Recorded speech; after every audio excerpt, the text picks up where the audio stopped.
Bonjour à tous, aujourd'hui je vais évaluer un petit équipement électrique qui est en fait une lime à ongles électrique alimentée par une batterie pour pouvoir avoir des beaux ongles ou l'utiliser pour de menus bricolages si vous préférez. C'est dans cette optique là que je vais m'en servir.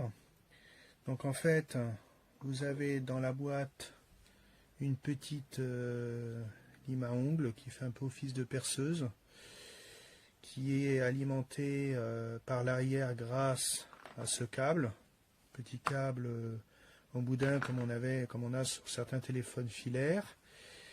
Vous avez ici un système de loquet avec une position verrouillée, une position déverrouillée qui vous permet de changer d'accessoire et de choisir l'accessoire dont vous avez besoin. Donc là, par définition, c'est une petite tige, un axe qui est monté. Je ne sais pas à quoi il sert cet axe en soi.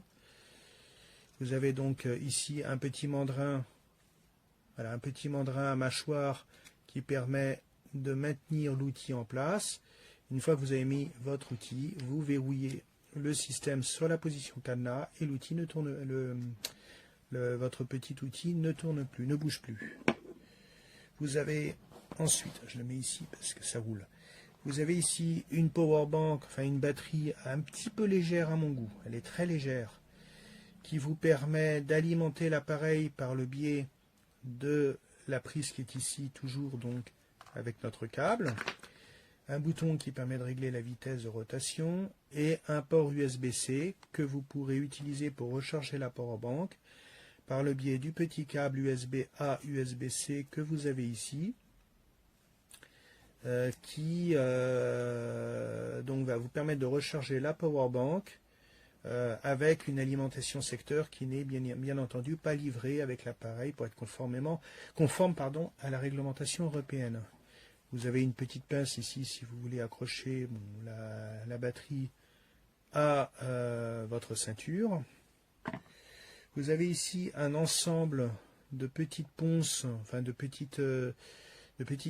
papiers de verre, si je puis dire, de différents grains, 80, 120 et 180, que vous montez à l'extrémité de l'outil pour limer vos ongles. Alors, je vous préviens, les boîtes sont un petit peu compliquées à ouvrir. Voilà. Mais par contre, quand ça ferme, ça ne devrait pas se renverser. Voilà. Donc, ici, vous avez donc pour chaque taille de papier de verre, vous avez un petit outil que vous montez sur le mandrin, enfin sur la mâchoire de l'appareil sur laquelle vous venez emboîter votre papier de verre. Donc vous avez 3 outils porteurs, un par papier de verre.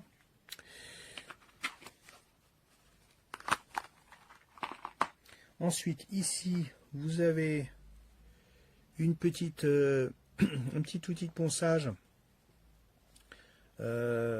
pour peaufiner vos ongles en surface. Donc c'est en fait une pièce en ce qui semble être de la céramique avec un petit relief pour assurer le ponçage. Donc c'est vraiment pour faire du dégrossissage. Donc vous avez un petit marquage ici, un petit relief qui vous permet donc de poncer vos ongles. Donc, vous déboîtez l'outil du capuchon de protection et vous le montez sur votre machine. Vous avez ici un autre outil un peu équivalent mais avec un marquage différent, donc emballé de la même façon. Et vous avez ici une boîte avec un certain nombre de petits outils de ponçage et une petite brosse que vous avez ici. Là, je pense que c'est plus à la limite presque pour du bricolage que pour les ongles, vu la forme de certains outils. Vous avez des formes sphériques, vous avez une forme oblongue, deux formes oblongues, une forme cylindrique. Vous avez donc un certain nombre de formes. À noter qu'à la limite, si vous trouvez des petites mèches de diamètre adéquat, vous pourrez utiliser cet outil comme mini perceuse. même si ce n'est pas son objectif premier. Au niveau emballage, un réel effort a été fait, même si cette boîte-là et cette boîte-là sont assez difficiles à ouvrir, au moins ça ne se répand pas dans la boîte. On va faire un petit essai pour voir, parce que je le teste en même temps que vous, pour voir si ça fonctionne. Donc nous allons brancher la petite machine avec le câble boudin sur l'appareil. Et nous allons agir. Donc vous avez des boutons ici. Donc je découvre l'outil en même temps que vous. Vous la mettez en route avec le bouton rotatif. Plus vous tournez, plus ça tourne vite. Voilà. Donc on ne verra pas que ça tourne, mais on l'entend. On entend que ça tourne. Ensuite, vous avez des boutons ici. Là, c'est pour l'arrêter. Pour le redémarrer à la vitesse que vous avez précédemment réglée avec le bouton ici. Vous voulez faire une petite pause ou le temps de d'attraper quelque chose. Et ici, vous avez un bouton qui fait presque la même chose. Là, je vais regarder la doc et je rentrerai plus dans le détail dans la partie textuelle. C'est vrai, j'ai la manie de tester les produits sans lire les modes d'emploi. Donc là, RPM, c'est rotation per minute, donc c'est tours par minute, le nombre de tours que va faire le moteur en une seule minute. Là, vous avez l'état de la batterie, donc la batterie que je n'ai pas chargée est déjà presque pleine. Le F, je ne sais pas à quoi il correspond, je regarderai dans la documentation. Et en agissant sur le bouton, vous pouvez régler la vitesse. Donc ça doit être des milliers de tours par minute. Donc là, vous êtes à 36 000 tours par minute, 40 000 tours par minute. Et là, si on met au minimum, vous êtes à... Là, je dois être à 100 tours par minute. En fait, ça ne tourne pas. Parce que c'est vraiment le minimum. Si on voulait monter un petit peu, il faudrait mettre à 500 tours par minute. Et là, je sais que ça tourne parce que je l'entends. Enfin, je l'entends et surtout, ça vibre. Je sens que ça vibre. Voilà. Un petit équipement qui vous permet d'avoir des beaux ongles ou de faire du bricolage.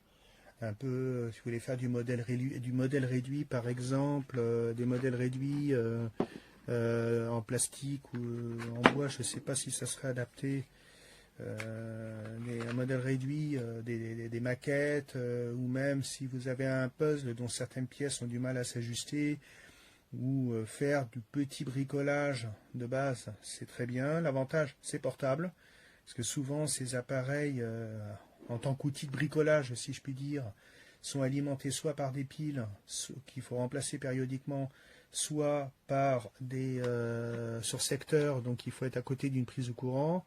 Là, vous êtes alimenté par une power bank, donc vous êtes tranquille, vous pouvez faire votre travail, votre bricolage ou nettoyer vos ongles sereinement sans être gêné par le fait de ne pas être à côté d'une prise de courant.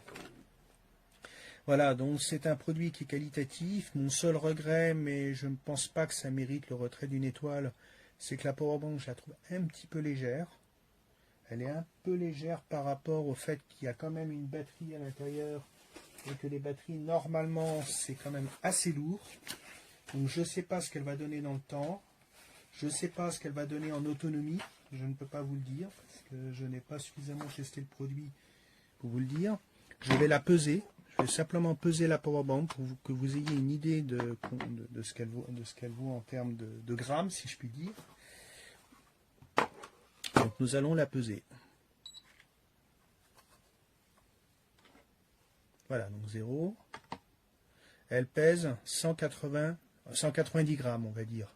190 grammes, je trouve que pour une batterie, enfin une powerbank de cette taille, c'est un peu léger. Personnellement, j'ai l'habitude d'utiliser des powerbanks plus traditionnelles pour des téléphones, tablettes, ou même certaines powerbanks pour des ordinateurs, des petits ordinateurs portables, qui sont d'une taille à peu près équivalente à celle-ci et qui sont nettement plus lourdes. Donc là, je suis un petit peu surpris par cette légèreté. mais en soi, il faut vraiment tester le matériel sur du long terme pour pouvoir donner cette particularité comme étant un défaut ou pas. Donc là, je ne retirerai pas d'étoiles là-dessus parce que c'est un matériel que je n'ai pas testé suffisamment en profondeur, enfin en durée plutôt, pour pouvoir indiquer cette particularité comme étant une qualité ou un défaut. Je mettrai à jour l'évaluation en fonction de mes tests prolongés. Voilà, donc ce petit matériel, j'ai oublié de préciser que le manuel est multilingue avec le français. Ça c'est important, pour moi c'est un critère important. Il n'y aurait pas le français, ça serait une étoile en moins. Pour moi c'est un produit qui semble être qualitatif. Si la powerbank est légère, là par contre le moteur, on voit que c'est lourd. C'est en aluminium anodisé d'ailleurs, avec un très joli effet de violet vers une sorte de rose métallisé. C'est joli, c'est bien fait. C'est esthétique, il y a véritablement une recherche d'esthétique faite sur ce matériel. C'est pas du matériel plastique bon marché. Donc, en tout cas pour la partie moteur, il y a clairement, on sent la solidité. Et ensuite, je pense que c'est un matériel qui peut vous dépanner, voilà, qui peut vous aider. Je vous remercie de m'avoir regardé et écouté, et je vous dis à une prochaine fois. Non, c'est vachement. Mais c'est eux qui m'avaient posé une question. J'ai rien fait. J'ai frappé, je te dis. Bon, ton point fort, c'est que t'encaisses bien. Tu sais ce qu'on a fait? Bon. On va te taper. Jusqu'à ce que tu deviennes comme moi. Dur comme un roc. C'est pareil.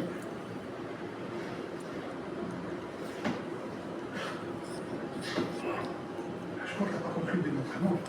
Je suis pas là pour t'apprendre à boxer, moi. Je suis là pour t'apprendre à encaisser. Les autres sont horribles.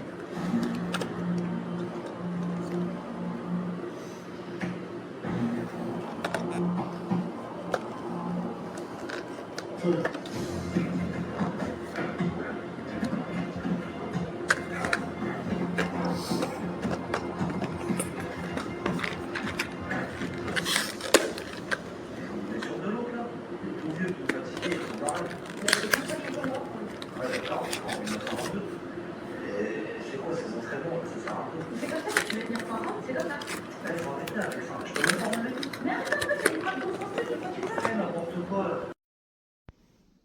L'articolo è molto bello, poi è tutto accessoriato con queste punte, poi c'è questa e ce n'è un'altra, c'è questa, c'è il filo per ricaricare USB-C. Il problema a mio parere è che quando si lavora sarebbe più comodo un pulsantino qui, perché mentre sto facendo le mani cambiare e andare qua di lato è un po' più scomodo.